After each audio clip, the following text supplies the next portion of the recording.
네, 감사합니다. 오늘 하나님의 말씀은 마태복음 21장 10절에서 11절까지의 말씀입니다. 마태복음 21장 10절에서 11절까지의 말씀입니다.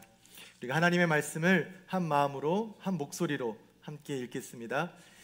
이 예수께서 가시니 온 성이 소동하여 이르되 이는 누구냐 하거늘 무리가 이르되 갈릴리 나사렛에서 나온 선지자 예수라 하니라. 아멘. 앉아주시기 바랍니다. 보통은 일반 우리가 신앙생활을 하다 보면 신앙생활에서 가장 뜨겁게 하나님을 찾고 만났던 시기는 참 아이러니하게도 보통 고통스러운 시간, 또한 내가 간절히 원했던 것이 있는 시간, 하나님을 찾게 되고 만나게 됩니다. 왜냐하면 우리의 한계를 깨달았기에 우리의 위에서 역사하시는 신에 대한 인지가 생기고 그 하나님을 찾게 되고 부르짖게 되기 때문에 그렇습니다. 그래서 늘 자주 말씀드리지만 기독교에서는 고난을 오히려 축복이라 하는 이유가 그 중에 하나입니다.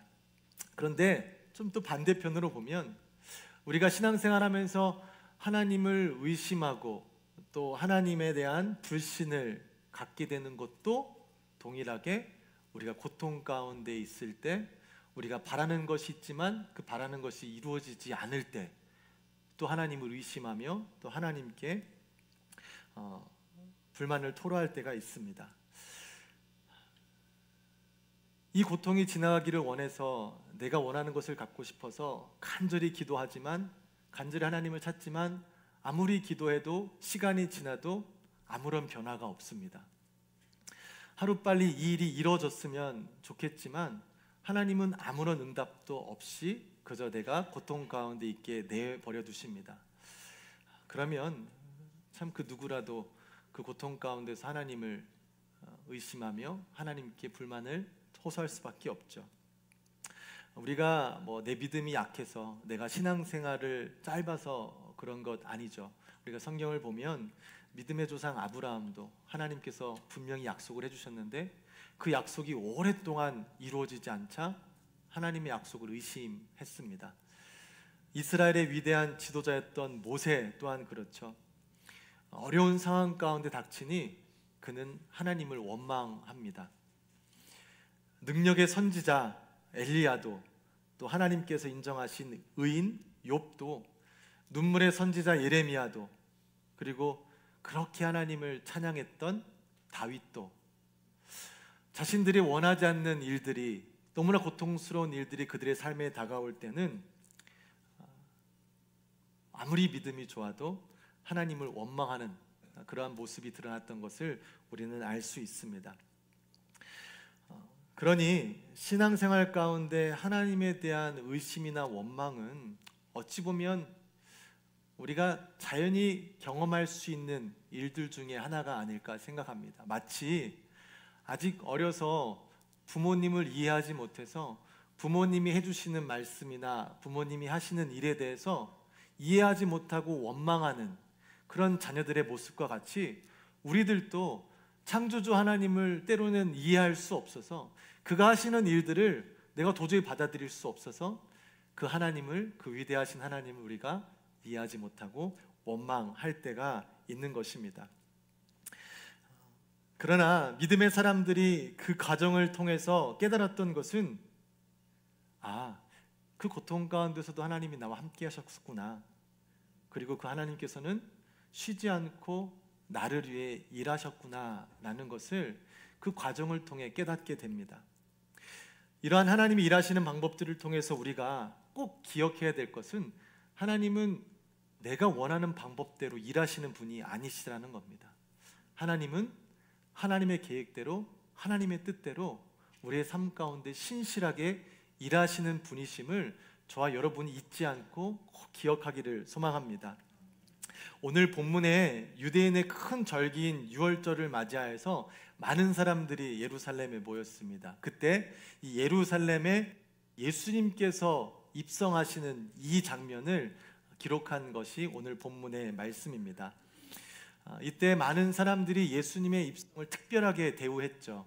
그래서 종려나무 가지를 흔드는 일로 예수님의 입성을 환영했습니다. 그래서 부활주일 전주일 오늘을 우리가 종려주일로 또 지내게 됩니다. 이때 많은 사람들이 예수님의 입성을 환호하며 예수님을 맞이하는데, 그것은 단순히 예수님에 대한 순수한 마음으로 그들이 예루살렘에 입성 환호한 것이 아니죠. 죄송합니다.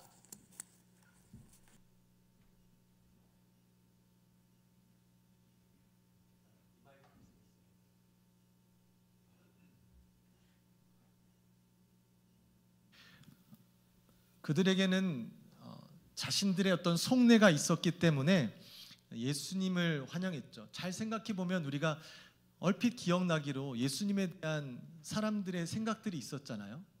예수님의 놀라운 가르침에 사람들도 참 그것 때문에 놀라하며 당혹해하며, 또 예수님이 하시는 놀라운 병 고치는 일들, 놀라운 일들 보면서 예수님에 대해서 참 신기하게 여기며 예수님을 받아들이는 사람도 있었지만, 반면에 예수님을 거부하는 사람도 되게 많았습니다. 그런데 왜 오늘 갑자기 예수님이 예루살렘 성전에 입성하시는데 그 모든 사람들이, 많은 사람들이 예수님을 환호했을까요?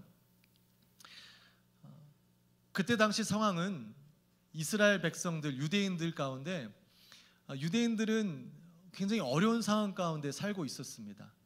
그들 자신은 전능하신 하나님이 자신들의 아버지이심을 믿어서 그분이 특별히 우리를 선택했다라는 것이 있어서 자부심은 있었으나, 현실 가운데 로마라는 아주 강력한 나라에 의해서 그들 권력 가운데 압제당하는 삶을 살고 있었습니다.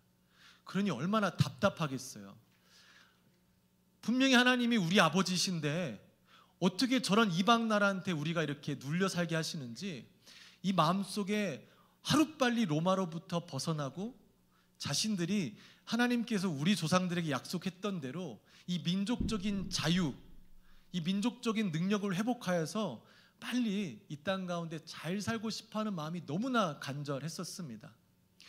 그러한 간절함이 가득했기 때문에 그들 가운데 늘 생각하고 있었던 것, 즉 하나님께서 그들에게 말씀해 주신, 약속해 주신 메시아, 이 메시아만 출현하면 너희가 그렇게 바라는 모든 것들이 이루어질 것이다라는 이해로 그들은 메시아를 아주 사모하며 기다렸던 것입니다. 때마침 시간이 딱 맞아 떨어졌죠. 예수님이란, 이 예수란 자는 여러 가지 이 소동을 일으키는 자였습니다. 참 많은 일들을 일으키면서 누구에게는 반박도 받지만 누구에게는 참 많은 사람들이 그를 따르는 일들로 어찌됐든 참 특별한 사람으로 유대인들에게는 다가왔습니다. 때마침 특별한 인물, 이 사람이 혹시 하나님께서 약속하신 메시아 아닐까? 저 사람이 메시아라면 우리가 지금 겪고 있는 문제들 다 해결해 줄 수 있지 않을까? 라는 그들의 욕심과 바람에 예수님의 존재가 잘 맞아떨어진 것이었습니다.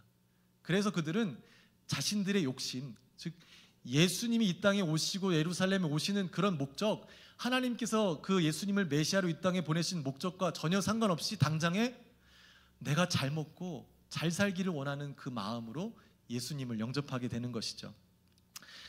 예수님을 영접하면서 이 레드 카펫을 깔아드린 거죠. 자신들을 다 벗어서 예수님 오시는 길 깔고 이 종려나무를 흔들면서 예수님을 환호합니다. 그때 당시에 이 모든 것들은 왕을 영접하는 그런 행위의 모습이었죠. 그래서 그들은 예수님을 영접하며 다윗의 자손 호산나 호산나 외칩니다. 그들이 외치는 다윗의 자손은 그들을 다시금 그들의 나라로 강력하게 만들어줄 다윗의 자손, 하나님의 약속하심이었고, 호산나, 이것은 시편의 말씀을 따라서 우리를 구원하소서, 우리를 형통하게 하소서 라는 자신들의 바람을 강력하게 부르짖는 것이 그 예루살렘 성에 입성하신 예수님을 맞이하는 유대인들이었습니다. 그런데 이러한 모습이 그때 당시에는 굉장히 큰 어려움을 불러올 수 있는 모습이었습니다. 로마 시대 때에는 로마의 왕이 신이었죠. 그래서 그 신을 섬기는 것이 마땅한 것이었고, 그 로마의 왕이 아닌 다른 신을 섬기는 것은 허락되지 않았습니다. 그런데 마치 왕을 영접하는 듯한 모습으로 예루살렘 성전에서 유대인들이 그런 일을 했다라는 것은 자칫 로마 사람들이 그것을 발견하게 되면 유대인들에게는 큰 어려움이 있을 수 있는 모습이었습니다. 그래서 오늘 본문의 10절 말씀에 온 성이 소동하였다라는 말로 표현을 하고 있습니다. 이 소동이란 말은 두렵고 떨리는, 그러니까 뭔가 불안한 상황을 이야기하는 것인데요. 어느 사람들이, 어느 무리들이 이 예수라는 자가 예루살렘 성에 입성하는데 마치 왕을 모시듯이 섬기는 걸 보면서 이게 무슨 일이지? 저 사람 로마의 왕이 아닌데 지금 저 사람을 왕으로 영접하는 이 모습이 로마 사람들한테 걸리면 우리 정말 잘못되는 거 아니야? 이런 두려운 모습에 소동을 일으키며 저가 누구냐라고 물었다는 것입니다.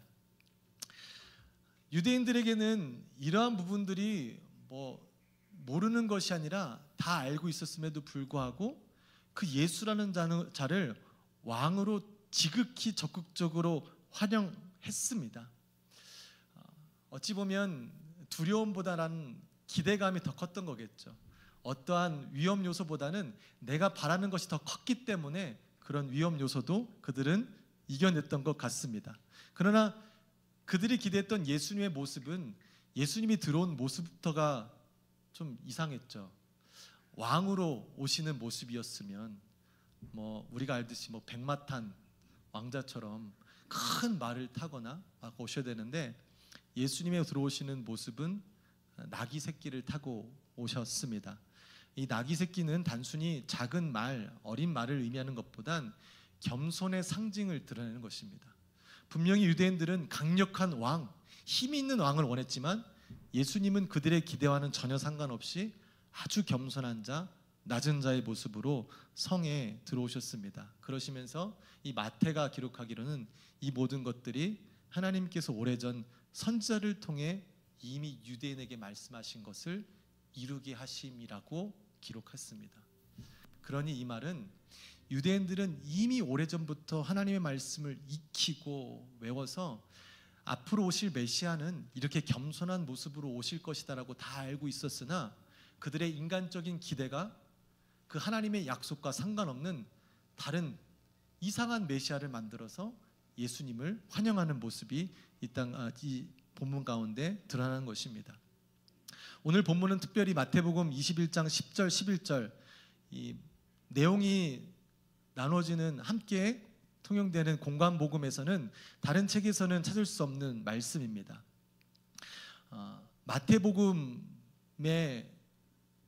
마태가 이 책을 쓸 때 누구를 위해 썼냐 하면 유대인들을 위해 썼죠. 그래서 여러분들 성경을 읽을 때 신약 성경부터 한번 읽어보자고 마태복음을 딱 피면 좀 정 떨어지지 않아요? 이거 뭐지? 이 족보의 이름만 계속 나오는데 이거를 외워야 되는 건가? 어떻게 이해해야 되는 건가? 어려움이 있습니다. 왜 그렇게 썼냐면 이 책을 읽는 사람들이 유대인이었기 때문에 유대인들에게 중요한 것은 족보였어요. 또 그들이 기다렸던 메시아가 다윗의 자손임을 확인해야 되는 게 그들에게 가장 중요한 것이기 때문에 그 기록을 다 남긴 것이죠. 오늘의 내용도 유대인들에게 쓴 책이기 때문에 이 10절, 11절 말씀은 특별히 마태가 그들만이 알고 있는 내용들을 다시 한번 상기시켜 주므로 그들이 잘못하지 않도록, 실수하지 않도록 말씀을 남긴 것입니다. 10절 말씀에 이는 누구냐라고 소동하는 사람들이 물어봤을 때 어떤 한 무리가 이렇게 얘기하죠. 갈릴리 나사렛에서 나온 선지자 예수. 이 선지자는 다른 선지자, 어떤 능력 있는 선지자가 아니라 특별히 마태가 그 선지자, 너희들이 다 알고 있는 이미 구약에서부터 우리를 구원하러 오실 어린 양의 모습으로 아주 낮고 천한 모습으로 오실 그 선지자 예수니라라고 말을 해주는 것입니다. 그러나 사람들은 그거를 받아들이지 못하고 이해하지 못하죠. 개인적인 바램과 기대가 너무 커서 하나님의 말씀을 왜곡하고 덮어버린 것입니다. 이것이 예수님을 믿는 우리들의 모습 가운데 자주 일어나는 실수 아닙니까? 우리는 누구나 고백하잖아요. 하나님이 누구시다? 창조주시다. 누구나 다 알고 있는 이야기입니다. 창조주? 그러면 위대하시겠구나. 그의 능력은 우리의 능력과는 비교할 수 없는 엄청난 힘을 가지신 분이시겠구나 라고 알고 있지만 우린 늘 어떻게 하죠? 그분의 뜻을 묻기보다는 내 뜻을 이루려고 하잖아요. 늘 우리의 기대와 뜻이 하나님의 뜻보다 먼저 하는 어리석은 일을 우리가 저지르게 되는 것이죠. 그러면서 우리의 삶을 보면서 우리는 늘 하나님을 의심하고 하나님을 원망할 수밖에 없습니다. 왜요? 우리의 삶은 우리의 뜻대로 우리의 계획대로 되지 않기 때문에 그렇죠. 오늘 아침에 중고등부 학생들하고 얘기를 하더라도 제일 어린 아이가 13살이라고 그러고 18살이 제일 나이가 많은데 그들의 짧은 시간들 가운데서도 굉장히 어려움들이 많았대요. 그리고 자기들 마음대로 안 되는 게 많대요. 근데 그게 어려서 그런가요? 아니잖아요. 우리도 다 그렇잖아요. 제법 능력도 있고 내가 할 것도 다 하고 있고 부족할 거 없는 것 다 갖고 있는 것 같지만 우리의 삶이 우리의 뜻대로 때로는 나 스스로도 내 마음대로 안 되잖아요. 기뻐하자, 즐거워하자, 감사하자. 근데 안 될 때도 많이 있잖아요. 이렇게 우리 마음대로 안 되는 삶을 살아가면서 우린 늘 그것을 바라며 그것이 이루어지지 않을 때 하나님을 의심할 수 있는 기회를 맞이하고 하나님을 원망할 수 있는 기회들을 끊임없이 만들어냅니다. 하나님의 뜻이 중요하지 않고 내 뜻이 중요하다 보니 점점 하나님과의 관계가 멀어지는 일들을 우리는 행하고 있습니다. 그렇게 예수님의 입성을 열렬히 환영했던 유대인들, 바로 다음에 자신들의 기대와는 다른 예수님의 모습, 힘없이 로마인들에게 잡혀서 고난당하고 고통받는 모습, 유대인들은 시간도 걸리지 않고 바로 예수님을 돌아서죠. 그렇게 화냈던 모습은 사라진 데 없고 간 데 없고 예수님으로부터 도망치며 나는 저 사람 알지도 못한다.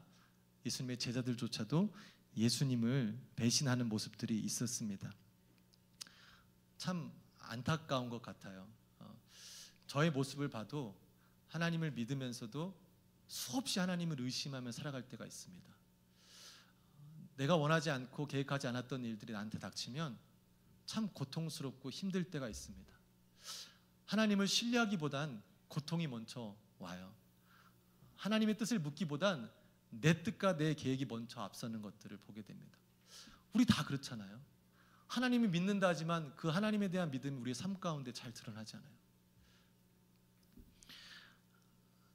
그런데 오늘의 모습을 보면서 참 감사한 것은 유대인들이 그렇게 하나님을 오해하고 잘못하고 배신하고 자기들 마음대로 살아도 예수님은 변함없이 예수님의 일을 꾸준히 하신 거예요.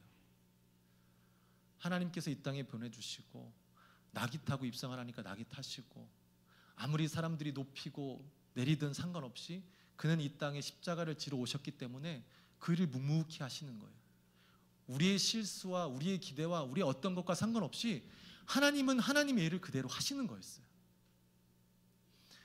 때로는 우리가 부족하고 우리가 약하지만 우리와 상관없이 하나님은 하나님의 일을 이 땅 가운데 우리의 삶 가운데 하시는 분이심을 여러분이 꼭 기억하게 되시기를 바랍니다.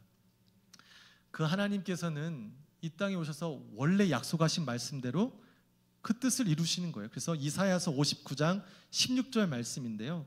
우리가 한번 함께 읽었으면 좋겠습니다. 사람이 없음을 보시며 중재자가 없음을 이상히 여기셨으므로 자기 팔로 스스로 구원을 베푸시며 자기의 공의를 스스로 의지하사. 아멘. 하나님께서는 하나님의 일을 이루시는데 적극적으로 함께할 사람이 없으셔서 스스로 우리들을 구원하시는 일을 이루신 것입니다. 우리가 때로는 오해하고 착각할 때 하나님이 우리 편으로 오신 것 같다는 생각할 때가 있죠. 하나님, 이것 좀 해주세요. 저것 좀 해주세요. 하나님, 이거 내가 원하는 건데 우리 아빠 아니에요? 좀 해주세요. 라고 하나님을 내 편으로 생각해서 나를 위해 오신 것 같지만 아니요. 하나님은 하나님 입장에서 하나님이 만드신 인간들을 사랑하시기 때문에 하나님이 원하셔서 하나님의 뜻을 이루시려고 오신 것입니다. 우리 뜻 들어주려고 오신 게 아니라 하나님의 전능하신 뜻을 이 땅에 이루시려고 오신 것이 하나님이시죠. 우리가 좋은 부모가 어떤 부모일까요? 어린 아이들이 바라는 것들을 다 해주는 게 좋은 부모일까요? 때론 그런 부모가 멋있고 쿨해 보이기도 합니다. 저번에도 한번 말씀드렸지만 제가 아는 지인분 중에 본인이 어렵게 살다가 성공하셔서 자신의 큰 바람은 자식들이 사달라는 거 가격표 안 주고 마음껏 사주고 싶은 게 꿈이라고 하시더라고요. 근데 듣고 나니까 멋있더라고요. 맨날 애들하고 그것 때문에 얼마냐, 필요하냐 안 하냐 막 싸우고 그러는 것보다 필요해? 알았어 하고 딱 사주면 멋있잖아요. 근데 아이들은, 자녀들은 아직 분별력이 없어서 무엇이 자기에게 유익한지, 자기를 해하게 하는지 모르잖아요. 그래서 때로는 자기에게 해하는 것조차도 원하는 아이들이 있잖아요. 그럼 부모가, 그 자녀를 사랑하는 부모가 해하는 것도 그 자녀에게 줍니까? 아니죠. 아직까지 분별력이 없는 자녀들을 위해서 부모가 대신 구별해주고 필요한 것, 옳은 것들을 채워주고, 그것이 끝나는 것이 아니라 언젠가는 그들 자신들 스스로 그것을 구별할 수 있도록 훈육도 하시고 양육도 해주십니다. 그게 가장 좋은 부모의 모습이잖아요. 하나님, 가장 완전하신 하나님께서도 우리에게 그렇게 해주시는 거예요. 우리가 원하는 것을 다 해주시려고 오시는 것이 아니라 우리에게 필요한 것이 무엇인지 아닌지를 하나님께서 구별하시고 그것을 허락하시며, 그 모든 과정을 통해 우리는 때로는 힘들고 답답하고 어렵겠지만 결국 그 과정을 통해 우리가 옳고 그름을 구별할 수 있는 능력을 가질 수 있게 해주시고, 하나님의 자녀답게, 성숙한 자녀답게 그 하나님의 뜻대로 살아갈 수 있도록 하나님은 우리의 삶 가운데 찾아와 주셔서 가장 좋은 부모의 역할을 해주십니다. 그 하나님의 일하심을 우리가 신뢰하기를 원합니다. 예수님께서는 이 땅에 오셔서 죽으러 오셨다고 우리는 알고 있죠. 왜냐하면 사랑하기 때문에, 사랑하는 자들의 문제를 해결해야 되기 때문에 분명히 자신의 희생이 들어갈 수밖에 없습니다. 우리도 무슨 일을 할 때, 누군가를 도울 때 내가 아무리 능력 있다고 다 할 수 있나요? 아니죠. 내가 희생하기로 각오할 때 그곳에 들어가서 누군가를 도울 수 있게 되는 것입니다. 하나님께서는 우리의 문제를 해결해 주실 분이 하나님밖에 없음을 아시고 스스로 이 땅에 오셔서 그 일을 감당하십니다. 삶을 살아가다 보면 우리 가운데 하나님이 하시는 일이 이해가 안 될 수도 있을 것 같습니다. 당연히 그렇죠. 어떻게 우리가 하나님을 다 이해할 수 있겠습니까? 그래서 하나님이 정말 살아계신가? 하나님이 선하신가? 선하신 하나님이 어떻게 이런 일을 나한테 허락하실 수 있지? 아니, 세상에 이런 어려운 일들이 왜 일어나지? 라는 생각이 분명히 들 수 있죠. 그러나 그건 어디까지나 우리의 생각일 뿐입니다. 하나님은 우리의 생각과 상관없이 하나님의 일을 신실하게 이루어 나가시는 분인 줄 믿습니다. 우리가 바라옵기는 우리가 나에 대한 생각 때문에 하나님을 오해하고 편견을 가져 보는 것이 아니라 나와 상관없이 꾸준히 이 땅 가운데서 역사하신 하나님을 우리가 바라보고 신뢰하게 되기를 소망합니다. 그래서 그 하나님 때문에 어려움 가운데서도 하나님을 기대할 수 있는 것이고, 기뻐할 수 있는 것이고, 기대 가운데 감사함으로 살아갈 수 있는 것, 그것이 바로 믿음의 사람들에게 허락하신 하나님의 선물인 줄 믿습니다. 근데 이 일 가정 가운데 하나님께서 특별하게 주시는 축복이 있음을 오늘 본문의 말씀을 통해서 알게 됩니다. 우리가 같이 읽지는 않았지만 예수님께서 이 놀라운 메시아적 하나님의 계획을 이루시는 과정 가운데 나귀 새끼가 나오는데, 이 나귀 새끼를 데리고 와야 되는 두 제자가 있었어요. 그 두 제자는 너무나 예수님의 말씀이 생뚱맞은 거예요. 아니, 갑자기 웬 마을로 들어가서 메인 나귀 새끼를 가져오라 그래? 뭐 자기가 맡겨놓기나 했어? 라고 생각할 수도 있잖아요. 우리 입장에서 보면. 뭐 제가 뭐 예수님은 아니지만 말씀, 저기 가서 좀 빵 좀 얻어오세요. 그러면 돈이라도 주고 얻어오라지 왜 그래? 그러면 여러 가지 우리가 생각으로 어떤 제한이 있을 수 있잖아요.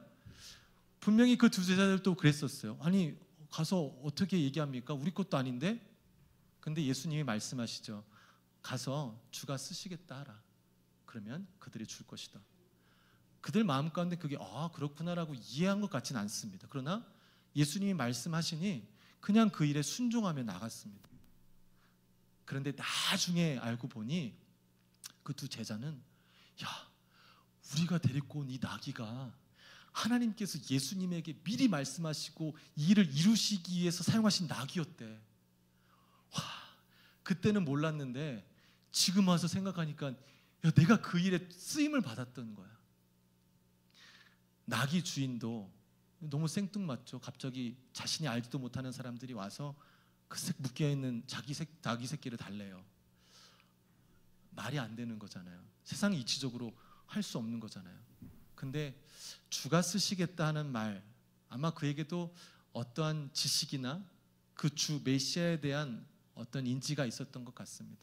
그래서 그냥 그 사람들은 믿지 못하지만 자신이 갖고 있는 믿음으로 그 나귀를 내어줍니다.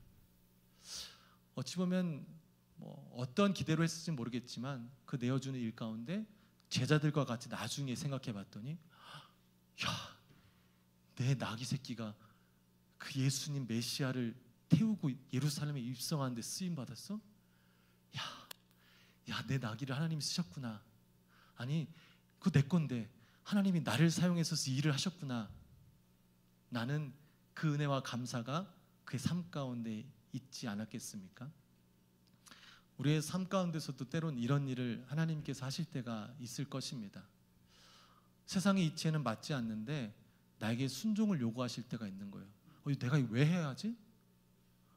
내가 왜 교회 와서 토요일 날 청소를 해야 돼? 이거 다른 사람이 해야지. 아니 이거 왜 내가 해야 돼? 이거 설거지 왜 맨날 나만 해야 돼? 나에게 주어진 일이 불만스럽고 내가 왜 해야 되는지 모를 때가 있고, 이 일이 아니라 여러 가지 일들이 그럴 때가 있습니다. 그러나 그 가운데 우리가 하나님께 눈을 돌리고 하나님, 참 쉽진 않지만 그래도 한번 제가 이 일을 하나님이 허락하신 삶이기 때문에 한번 순종함으로 이 일을 잘 감당해 보겠습니다. 하나님, 어떻게 될지 모르겠지만 이 일을 통해서도 하나님께서 이 땅 가운데 하나님의 뜻이 드러나서 제가 이 작은 일에 순종한 것에 기쁨을 얻게 하여 주시옵소서. 이 일을 통하여 놀라운 일이 일어나는 것, 어떤 사람이 변화되는 것, 이런 것들을 경험하게 하여 주시옵소서. 그래서 바람이 저희 교회가 다 그런 일들이 되었으면 좋겠습니다. 저의 목회가 저를 드러내고 무엇인가 잘 되는 게 아니라 한 영혼이 예수님을 소개받고 예수님을 믿게 되는 일, 찬양팀의 찬양 인도가 이곳에 앉아서 찬양하는 영혼들에게 위로가 되고 힘이 되고 하나님을 온전하게 예배드릴 수 있는 그 도움의 길이 되는 것, 예배를 섬기고 아이들을 가르치고 청소하고 하는 모든 일들이 하나님의 성전에서 하나님이 이루어지는 이 모든 가운데 나도 함께 섬기며 하나님의 역사에 동참하는 이 일들임을 우리가 기억하면서 그 섬김이 기쁨과 감사가 되기를 소망합니다. 그래서 저는 아직 경험이 짧은 젊은 목사라서 바뀔 수 있을 수도 있겠지만 저는 교회의 섬김이 그냥 이렇게 이루어졌으면 좋겠는 거예요. 어떤 조직적으로, 어떤 시스템적으로 누가 언제 오면 몇 년은 기다렸다가 해야 되고 기다리지 않으면 이렇게 해야 되고, 저는 그냥 어차피 그분은 1년이 지나나 안 지나나 똑같은 분이라 생각이 돼요. 1년 지난다고 그분이 달라지고 좋아질 것도 없고, 그냥 우린 다 하나님의 교회에서 하나님의 부르심을 받고 하나님을 위해서 예배하고 섬기고 나아가는 삶들을 살아가는, 그렇게 하나님께 부름받은 사람들입니다. 그래서 이 교회의 모든 일들이 하나님을 위해서, 한 영혼을 위해서 섬기는 일이 되었으면 좋겠습니다. 그럴 때 하나님께 사시는 일을 우리가 목격할 수 있는 기회가 주어집니다. 내가 그렇게 학생이 갑자기 예수님을 믿고 너무나 멋지게 신앙생활 하는 걸 보는 거예요. 너무나 고통스러운 가운데 있던 성도님을 위해서 함께 기도하고 함께 그 아픔을 함께 했는데 그의 삶이 하나님의 도우심으로 변화되고 회복되는 일들을 함께 목격하는 거예요. 이러한 일들이 우리의 신앙생활 가운데 함께 일어날 때 곳곳에 하나님의 역사하심의 증거가 묻어 있는 거예요. 그 예수님의 흔적이 묻어나는 거예요. 그래야 우리 신앙생활에 더 기쁨이 있지 않겠습니까? 하나님이 살아계신 우리의 삶 가운데 드러나야 우리도 예수 믿을 좀 흥이 나지 않겠습니까? 그러한 예수님을 믿기 위해서 우리에게 주시는 기회, 때로는 작은 걸 수도 있고 때로는 큰 걸 수 있지만 그 순종의 기회에 기쁨으로 참여하셔서 하나님이 하시는 일들을 여러분의 이 삶 가운데 이 영적 박물관에 차곡차곡 쌓아서 그 하나님으로 인해 여러분의 삶의 기쁨과 감사가 가득하게 되기를 소망합니다. 우리